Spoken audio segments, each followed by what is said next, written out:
तो ब्रेक के बाद एक बार फिर से स्वागत है आप सभी का। ब्रेक पे जाने से पहले यहाँ पर लगातार हम चर्चा कर रहे थे कि किस तरीके से शराब की यहाँ पर अब होम डिलीवरी की बात तमाम राज्य कर रहे हैं, कितना कारगर ये साबित होने वाला है, क्योंकि लगातार देश में कोरोना का संकट भी बढ़ा हुआ है और लगातार जो कोरोना संक्रमितों की संख्या है वो भी बढ़ती जा रही है। लेकिन इस बीच जिस तरीके से शराब की होम डिलीवरी की बात यहाँ पर सरकार कर रही है, तो कितनी कारगर यहाँ पर साबित ये होने वाली है। लगातार हमारे साथ 3 संवाददाता यहाँ पर बने हुए हैं। भूपेंद्र जी बने हुए उत्तराखंड से, चंद्रसेन जी लखनऊ से और रमेश पुरोहित जी जयपुर से लगातार जुड़े हुए हैं। अब भूपेंद्र जी आपके पास आना चाहूंगे, मंडी समिति के लोग आपके साथ जुड़े हुए हैं, जिस तरीके से उन्होंने यहाँ पर इस बात के लिए हामी भी भरी थी और उन्होंने कहीं ना कहीं इस फैसले को सही भी ठहराया था कि जिस तरीके से होम डिलीवरी की, शराब की होम डिलीवरी की बात यहाँ पर की जा रही है, तो कहीं ना कहीं ये एक अच्छा कदम है सरकार की तरफ से। लेकिन जिस तरीके से हम देख रहे हैं गुजरात से ऐसे केसेस सामने आ गए हैं और कहीं ना कहीं उत्तर प्रदेश से भी कल परसों ऐसे केस सामने आए हैं जहां पर जो सब्जी वाले हैं वो कहीं ना कहीं संक्रमित मिल रहे हैं और उनके कारण जो अन्य लोग हैं, जो आम लोग हैं जिन्होंने इतनी कड़ी मशक्कत के बाद लॉकडाउन का इतने अच्छे तरीके से पालन किया है, वो अब संक्रमित हो रहे हैं। तो कहीं ना कहीं ये खतरा शराब की होम डिलीवरी से नहीं बढ़ जाता है?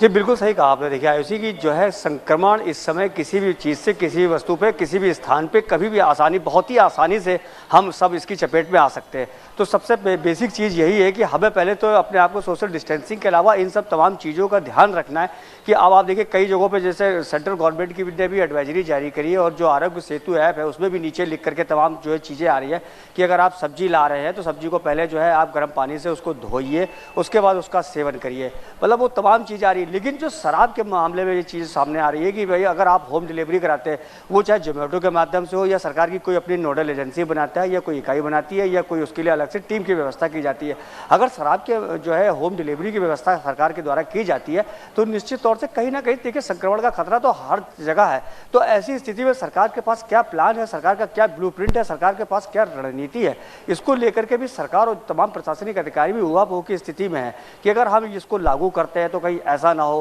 कि आने वाले दिनों में हमें फिर इसकी मॉनिटरिंग कैसे कर पाएंगे, इसकी हम सोशल डिस्टेंसिंग का अगर हम काम करवा भी लेते हैं तो जो संक्रमण का खतरा क्या कैसे उसके जो बाहर से आने वाली जो कंपनियों से आने वाली शराब है वो स्टॉक पे खड़ी होगी, FL2 पे जाएगी, FL3 पे जाएगी, FL1 पे जाएगी, तो वहाँ से किस तरीके से हम उठाएंगे और उसके लिए कहाँ पे किन किन लोगों को अधिकृत करना पड़ेगा। तो ये सारी की सारी चीज़ें एक अभी बड़ा सवाल है, बड़ी चीज़ है। और जिस तरीके से अभी जो है पुरोहित जी कह रहे थे कि जो है अगर आप जो है रेवेन्यू ही कमाना है तो उसके अलावा आपके पास और भी चीज़ें हैं। अगर आप ये मतलब देखिए जैसे दिल्ली सरकार ने 70% टैक्स बढ़ा दिया, 100 रुपये की शराब को 170 रुपये सीधा कर दिया कोरोना टैक्स के नाम पे। उत्तर प्रदेश की सरकार और उत्तराखंड की सरकार भी 30 से 40% का जो है प्रस्ताव ला रही है, उसको पास कर रही है कि 30 से 40%। तो आप ये सोचिए मतलब कुल मिलाकर के ये 40 दिन में ये बात आप ये आयुषी मान के चलिए कि सरकार की कमर पूरी तरीके से टूट चुकी है। आम आदमी भले ही उसने बेचारे ने जो है 1 रुपये से लेकर के 1 लाख और 1 लाख करोड़ तक का नुकसान उठाया हो, लेकिन वह सरकार इस स्थिति में अब नहीं है। सरकार ने यह स्पष्ट कर दिया है कि अगर अब वो सरकार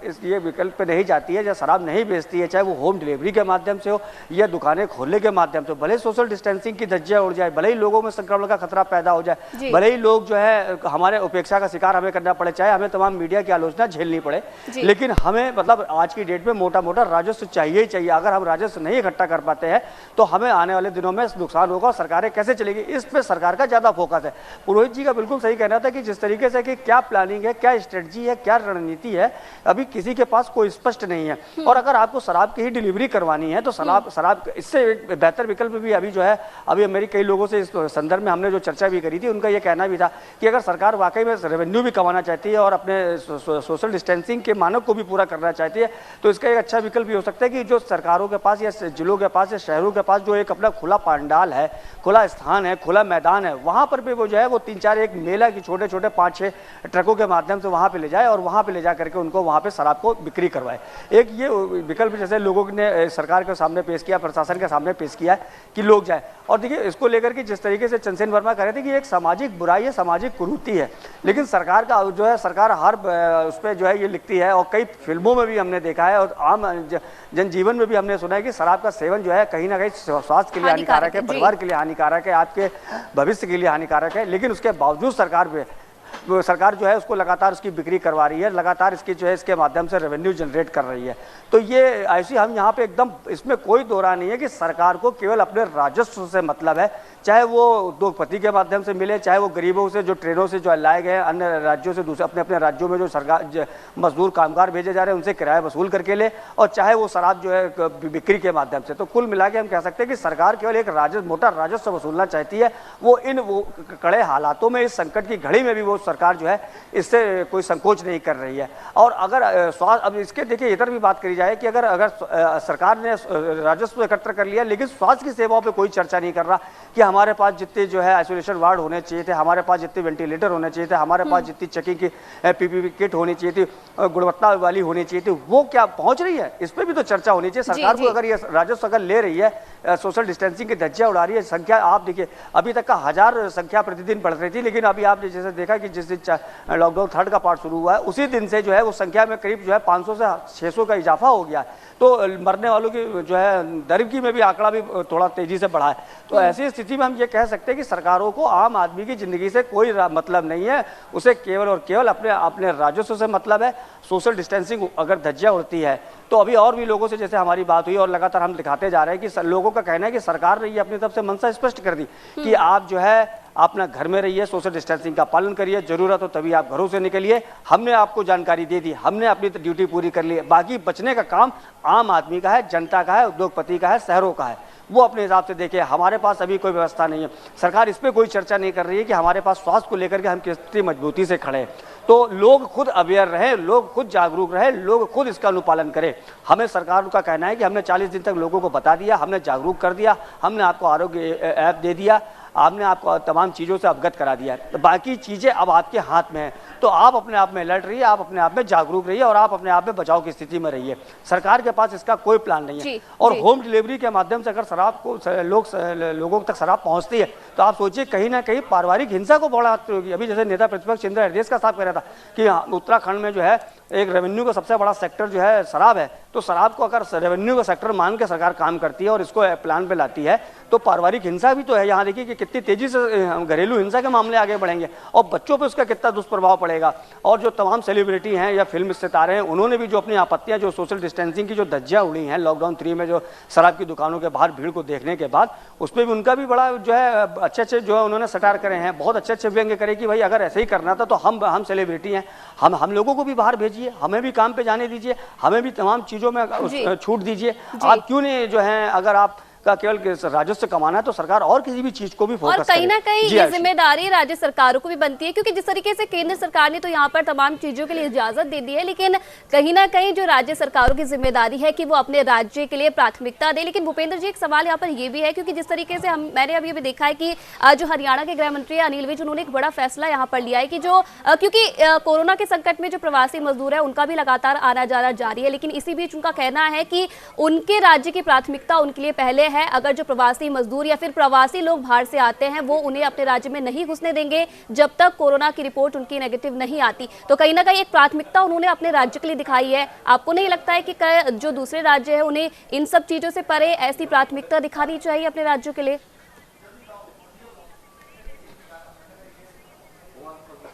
जी देखिए, इस मामले में आपने बिल्कुल सही बात कही कि इस मामले में जैसे हरियाणा ने कहा, इसी तरीके की ये कदम अगर लॉकडाउन फर्स्ट के टाइम से ही उठा लिए गए होते तो शायद आज हम थोड़ा सा और बेहतर स्थिति में होते। इस दिशा में उत्तराखंड सरकार ने भी जो है कदम उठाए हैं, क्योंकि यहाँ देखिए जो पूरे हमारे करीब जो है 14,000 के आसपास जो हमारे जो प्रवासी उत्तराखंडी हैं जो अन्य राज्यों में रहते हैं, उत्तर प्रदेश में मजदूरी के काम से जाते हैं या किसी बिजनेस के सिलसिले में बाहर काम करते हैं, बिजनेस करते हैं, उनको लाने की बात हुई थी। उसको लेकर के बाकायदे जो है लॉकडाउन जब 3rd शुरू हो रहा था तो यहाँ पे बाकायदे सारी व्यवस्थाएं कर ली गई थी और सरकार प्रशासन की तरफ से जो है बैठक करके ये निर्णय लिया गया था कि जो बसें आएंगी उनमें हम के माध्यम से दूसरे राज्यों से लोगों को लाएंगे, उनकी बाकायदे मेडिकल की जाँच करेंगे और उसके बाद जो है जिन जिन जिलों लोग हैं, जिन जिन शहरों से लोग हैं, उनको हम 1 बाय 1 सोशल डिस्टेंसिंग का ध्यान रखते हुए वहाँ भेजेंगे। लेकिन जब जिस तरीके से अन्य राज्यों ने इस दिशा में पहल करी और उन्होंने कहा नहीं कि जब वो पूरे उनके बाहर के राज्यों में मेडिकल पूरा कर लिया जाए, उनके बॉर्डर पर ही उनको जो है क्वारंटीन किया जाए, उसके बाद उन्हें राज्य में एंट्री दी जा सके ताकि संक्रमण का खतरा कम हो सके। इस दिशा में उत्तराखंड सरकार ने भी कदम उठाया। उनका भी ये मानना है कि जो उत्तराखंड से बाहर के राज्यों में लोग रह रहे हैं जो मजदूर हैं या जो तमाम अप्रवासी उत्तराखंडी हैं उनको हम लाने के लिए काम तो कर रहे हैं, लेकिन उनको हम बॉर्डर पे ही, भले अगर वो स्टेट के पास भी आते हैं, हमारे अंदर भी आते हैं, तो हम बॉर्डर पे ही उनकी पहले मेडिकल की जांच कराएंगे, उनको 14 दिन तक क्वारंटीन करेंगे, उनको बाकायदे उनको पूरी निगरानी रखी जाएगी स्वास्थ्य की, और उसके बाद फिर उनको हम उनके शहरों पर, उनके जिलों तक वहाँ पर भेजने का काम करेंगे। और ये सभी जिलाधिकारियों को निर्देश भी किया गया है, SSP को भी निर्देश दिया गया कि आप सुरक्षा के सभी इंतजाम करके रखिए। इस दिशा में हमने कई बार अपने चैनल पे स्टोरियाँ भी देखी हैं कि जो है वो हमारे यहाँ उत्तराखंड से इस दिशा में काफ़ी लंबी अच्छी कवायद हो रही है। जी, यहाँ पर लखनऊ से रागिनी पांडे भी यहाँ पर जुड़ी हुई है। रागिनी, तस्वीरें हमने लखनऊ से भी देखी है, जो तमाम संक्रमितों का संख्या कहीं ना कहीं पूरे उत्तर प्रदेश में भी बढ़ता जा रहा है। पूरे देश भर में तो 50,000 के पार यह आंकड़ा पहुंच चुका है, लेकिन उत्तर प्रदेश की तस्वीरों की अगर हम बात करें तो यहाँ पर आंकड़ा बढ़ता जा रहा है। और कल ही हमने देखा था जिस तरीके जो सब्जी वाले हैं उनमें कहीं ना कहीं कोरोना पॉजिटिव कई लोग भी मिले हैं। तो क्या कुछ अब सरकार इन सब चीजों के बाद कदम उठाने के लिए तैयार है? देखिए आयुषी, जिस तरह से उत्तर प्रदेश में कोरोना का कहर लगातार बढ़ रहा है, ये गलत नहीं होगा कि सब्जी वाले भी उसमें ज्यादातर उनका हाथ है। जिस तरह से सब्जी वाले का आंकड़ा निकला है कि मेरठ में 24, आगरा में 28 और लखनऊ में 4 सब्जी वाले कोरोना पॉजिटिव पाए गए थे, जिनकी वजह से जहां जहां वो गए थे वहां के लोगों को क्वारंटीन किया गए थे। और ये कह सकते हैं कि पिछले 24 घंटों में नवीन थोक सब्जी बाजार एक नया हॉट स्पॉट पर उभर कर आया था। दरअसल वहां पर 24 सब्जी विक्रेता कोरोना पॉजिटिव पाए गए थे। और आप ये भी देख सकती है कि जिस तरह से आगरा में सब्जी वाले कोरोना पॉजिटिव पाए गए थे और वहां पर 2000 लोग क्वारंटीन किए गए थे। तो ये सबसे बड़ा मुद्दा है कि जिस तरह से सब्जी वालों में कोरोना पॉजिटिव पाए जा रहे हैं, इनकी वजह से जो जहां जहां ये जाते हैं, जिन जिन चीजों को छूते हैं, खास तौर से जब भी ये किसी के घर जाते हैं तो वहां की घंटी जरूर बजाते हैं या लोग निकल के बाहर सब्जियां लेते हैं, तो सब्जियों की वजह से भी कोरोना फैलने का बहुत बड़ा रीजन सामने आ रहा है। तो आप ये कह सकती हैं कि सब्जी वालों से तो ज्यादा कोरोना फैल रहा है, क्योंकि इनकी ना तो ये मास्क लगाते हैं ना ग्लव्स पहनते हैं। और सबसे बड़ी बात है कि इनका जब ये निकलते हैं कोरोना पॉजिटिव तब टेस्ट करके तब पता लगाया जाता है। अभी पूरी तरह से सब्जी वालों का, खासकर मंडी में जितने बैठते हैं, उनका कोरोना पॉजिटिव टेस्ट होना चाहिए। जी, और यहाँ पर लगातार रमेश पुरोहित जी हमारे साथ जुड़े हुए हैं। पुरोहित जी, कहीं ना कहीं WHO भी लगातार ये मान रहा है कि जिन जिन देशों ने तमाम बदलाव यहाँ पर लॉकडाउन के 2 फेज के बाद किए हैं, कहीं ना कहीं उनमें लगातार नजर बनाए रखनी ये जरूरी है। साफ तौर पर WHO का कहना है कि जो भी बदलाव किया गया है उसको सावधानी से मैनेज करने का है। तो लगातार कहीं ना कहीं नजर यहाँ पर बनाए रखे हुए है भारत की स्थिति पर। तो दूसरी तरफ अगर हम देखें तो कहीं जो अमेरिकी राष्ट्रपति डोनाल्ड ट्रंप है, उनका कहना है कि जो कोरोना से मौत हो रही है वो तमाम जो इससे पहले कई खतरनाक हमले यहाँ पर हुए थे, चाहे इसका कंपैरिजन हम 9/11 से कर ले या फिर पर्ल हार्बर से कर ले, तो कहीं ना कहीं जो कोरोना वायरस से मौतें हो रही हैं वो इससे ज्यादा खतरनाक है। जी पुरोहित जी।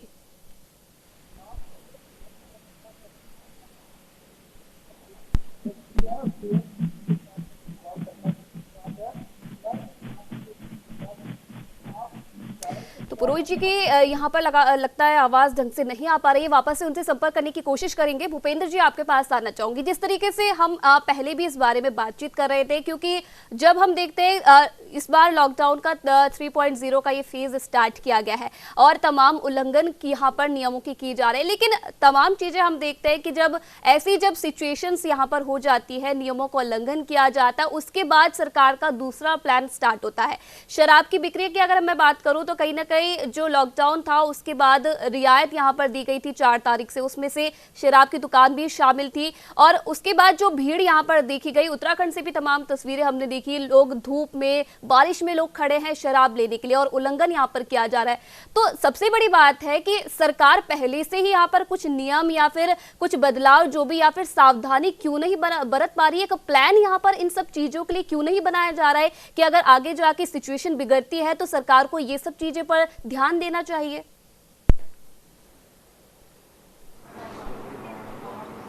जी देखिए आयुषी, आपने बिल्कुल सही कहा। जो अभी हमने पिछले 40-45 दिन से हमने लगातार ये देखा है कि जो सेंट्रल की गाइडलाइंस है जो सेंट्रल के जो नियम आ रहे हैं उन नियमों के आधार पर ही राज्य सरकारें अपनी दिशा में काम कर रही हैं। वो अपनी तरफ से कोई विवेक, अपनी तरफ से कोई राय, अपनी तरफ से कोई सुझाव नहीं, मतलब जो देखने में आ रहा है अभी तक का वो नहीं दे रही हैं। एक बहुत जो एक गोपनीय एक बात सामने निकल के अभी आई थी कि जो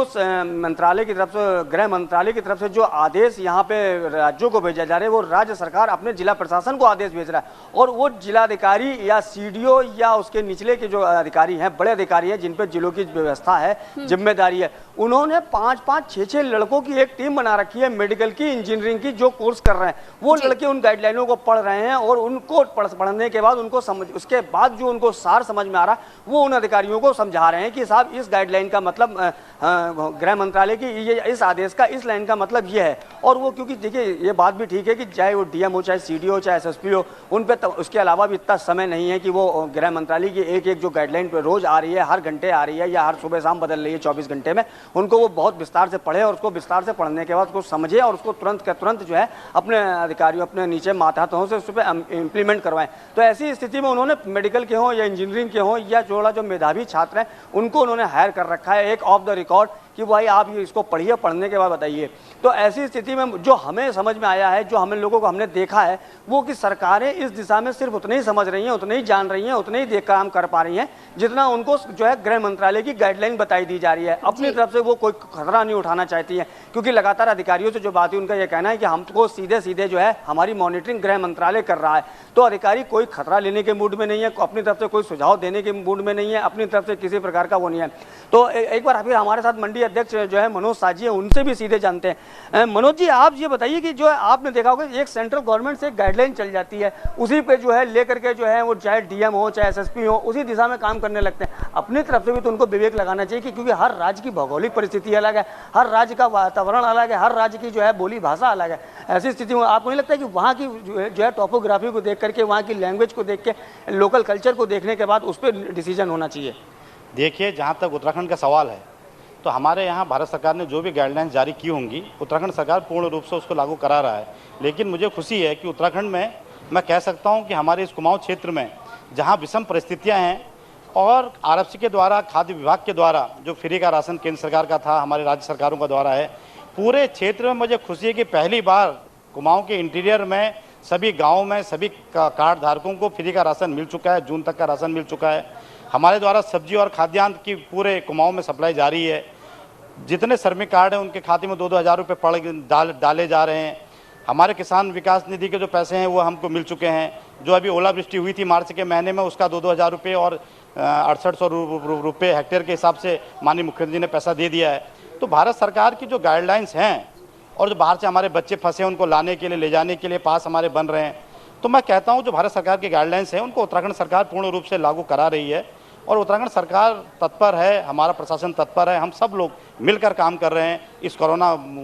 के संकट में, इस कुमाऊं में, इस उत्तराखंड में कहीं कोई दिक्कत अभी तक मुझे नहीं दिखती है। नहीं मनोज जी, देखिए एक सवाल यहाँ आपने, ठीक है सरकारें काम कर रही हैं, जिला प्रशासन काम कर रहा है, अधिकारियों की टीम काम कर रही है, लेकिन बड़ा सवाल ये है कि जो सेंट्रल से एक लाइन चलती है उस लाइन को ही आप फॉलो करते हैं, जबकि चाहे मतलब आपका मतलब पूरे राज्यों से है, चाहे उत्तराखंड की बात करें। देखिए उत्तराखंड का भौगोलिक परिस्थितियों के हिसाब से अलग है। यहाँ का जो है लोगों के मिजाज या यहाँ का जो है, अगर हम जिले की बात, 13 जिले हैं, 13 जिलों में से 4 मैदानी है, बाकी सब पहाड़ी हैं। तो जो स्थितियाँ देखिए यहाँ जब प्रदेश के अंदर ही जो है 4 जिलों के लिए अलग गाइडलाइन बनती है और 9 जिलों के लिए अलग गाइडलाइन बनती है, तो ऐसी स्थिति में आपको नहीं लगता कि जो सेंट्रल की गाइडलाइन है वो सभी राज्यों पे सूट नहीं करती है, वो सभी राज्यों पे एक जैसी चीज़ें वो फिट नहीं होती? तो राज्य सरकारों को अपनी तरफ से विवेक लगाना चाहिए, अपनी तरफ से राय देनी चाहिए, अपनी तरफ से सुझाव देना चाहिए सेंट्रल को, तो उनको लागू करें, क्योंकि उनके यहाँ की हर राज्य की अपनी अलग स्थिति है। देखिए, जो राज्य सरकार हैं वो सेंट्रल गाइडलाइंस को तो लागू करती हैं, लेकिन मुझे यह खुशी है कि उत्तराखंड में सेंटर की कोई गाइडलाइंस रही होंगी, लेकिन हमारे उत्तराखंड सरकार ने जो हमसे कहा था मंडी को चलाने के लिए, पहली बार मंडी से पास जारी हुए हैं और उन पासों का एक फ़ायदा मिला कि 2000 लोगों को हम लोगों ने पास दिया। जो गाड़ियाँ यहाँ भरती हैं, हमें मालूम है ये सब्जी लेके जा रही हैं, उससे बहुत बड़ी दिक्कत दूर हुई है पूरे प्रदेश में। आज हम लोगों ने रेट तय किए गए हैं, गाइडलाइंस को पार किया है। यह सत्य भी है कि उत्तराखंड सरकार ने भी अपने बहुत सारी गाइडलाइंस जो जनता की ज़रूरत की थी उनको लागू कराया है। तो देखिए आयुषी ये कह रहे हैं कि हाँ जिस ठीक है सेंट्रल जो हेल्थ होम मिनिस्ट्री है उसकी तरफ से जो गाइडलाइन आती है उसको तो है, लेकिन उसके बाद भी जो है वो अपने स्तर से जो लोकल इकाइयाँ हैं, लोकल बॉडीज़ हैं या लोकल एजेंसियाँ हैं, उनकी जो हैं उसको लेकर के भी वो अपनी तरफ से देख रहे हैं कि भाई उनके शहर की, उनके ज़िले की, उनके राज्य की जो प्राथमिकता है उसके आधार पर भी काम हो रहा है, लेकिन वो बहुत ही लिमिटेड है, बहुत ही सीमित है, बहुत ही जो है अल्पकारी है जिसे कह सकते हैं। तो वो ये व्यवस्थाएं हैं, लेकिन ये है कि हर राज्य की अलग एक अपनी सिस्टम होता है, हर राज्य का अपना एक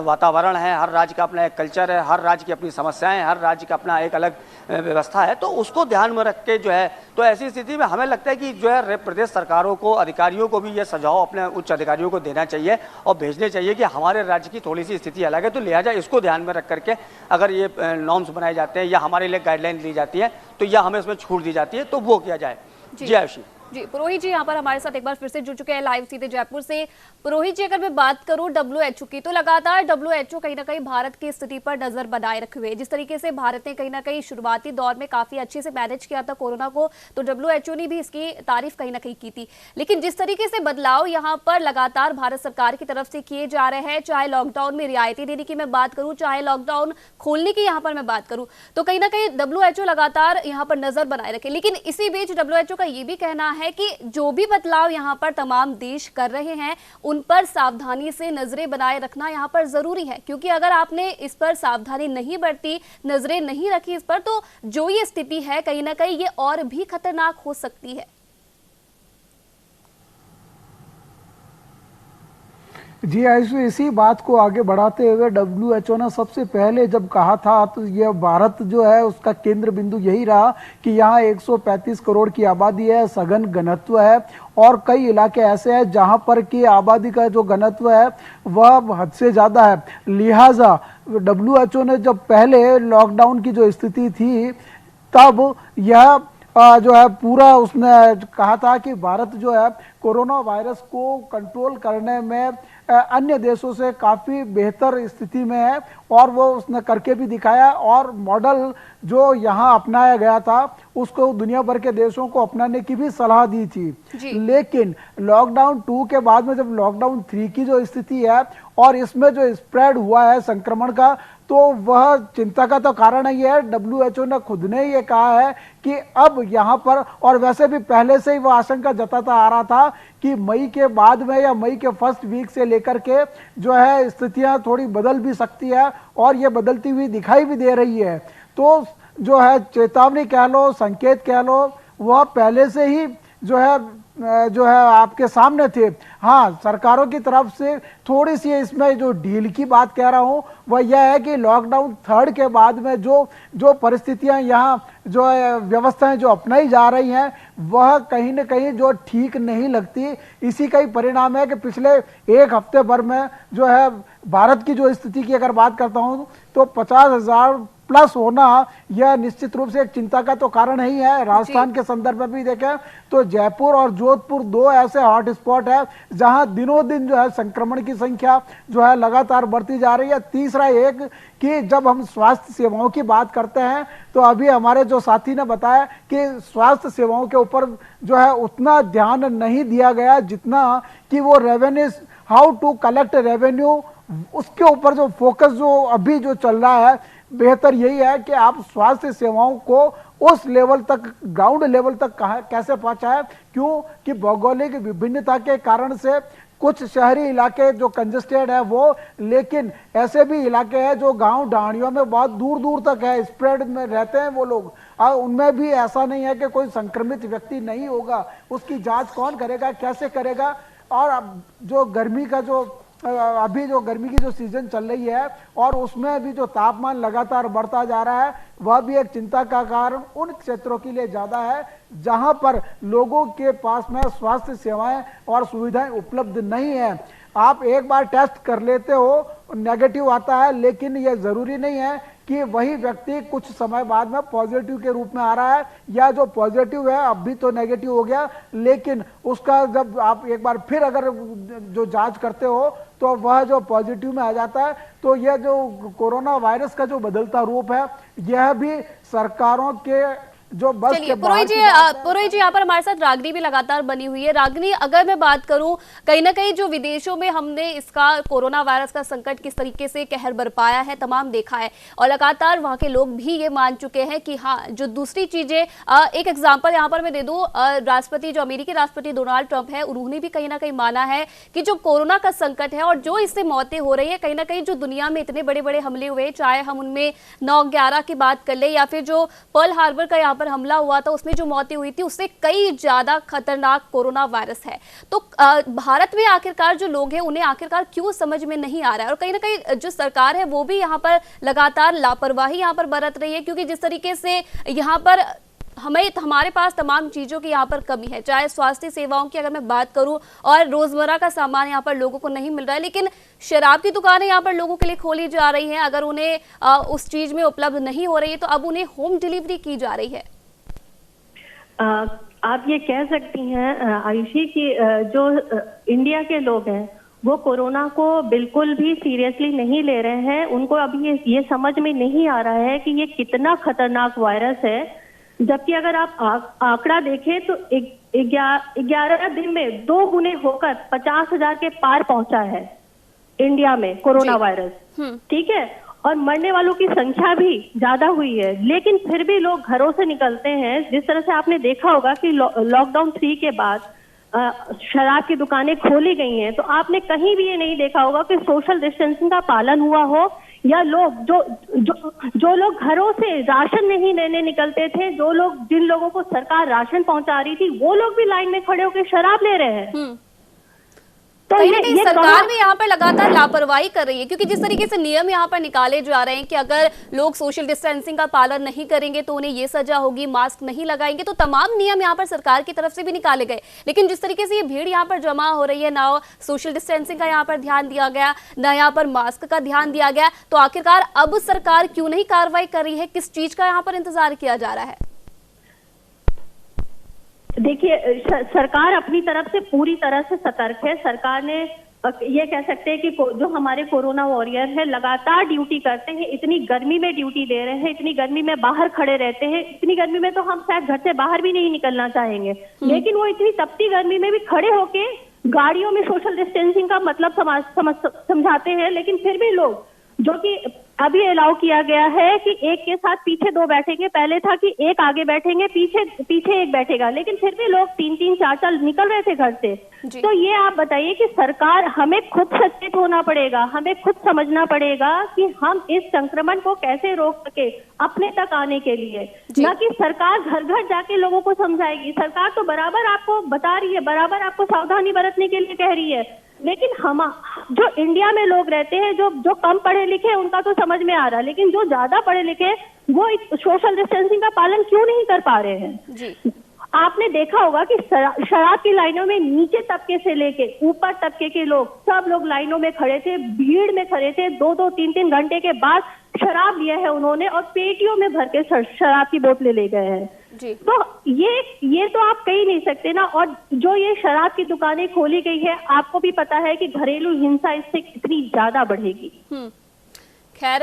यहाँ पर वक्त हो चुका है इस चर्चा को खत्म करने का। भूपेंद्र जी, आपका भी बहुत बहुत धन्यवाद यहाँ पर जुड़ने के लिए, और रागिनी और रमेश पुरोहित जी, आपका भी बहुत बहुत धन्यवाद यहाँ पर इस विषय पर तमाम बातचीत करने के लिए। तो जिस तरीके से लगातार कोरोना का संकट देश में जारी है, 50,000 के पार आज कोरोना संक्रमण लोगों का आंकड़ा पहुंच चुका है, लेकिन इस बीच जिस तरीके की तस्वीरें देश भर से सामने आ रही है, कहीं ना कहीं वो खतरनाक है, डरावने वाली है। और इस बीच सरकार ने ये तमाम नियम यहाँ पर कई राज्यों ने निकाले हैं कि अब जिस तरीके से शराब की बिक्री यहाँ पर शुरू की गई थी और उसके बाद लॉकडाउन का यहाँ पर उल्लंघन किया गया था, उसके बाद अब शराब की होम डिलीवरी करने की बात सरकारों की तरफ से की जा रही है। लेकिन अब देखने वाली बात ये होगी कि आगे कितना कारगर जो ये नियम यहाँ पर सरकार ने निकाला है साबित हो पाता है। फिलहाल इस खास पेशकश में इतना ही। आप देखते रहिए न्यूज़ इंडिया।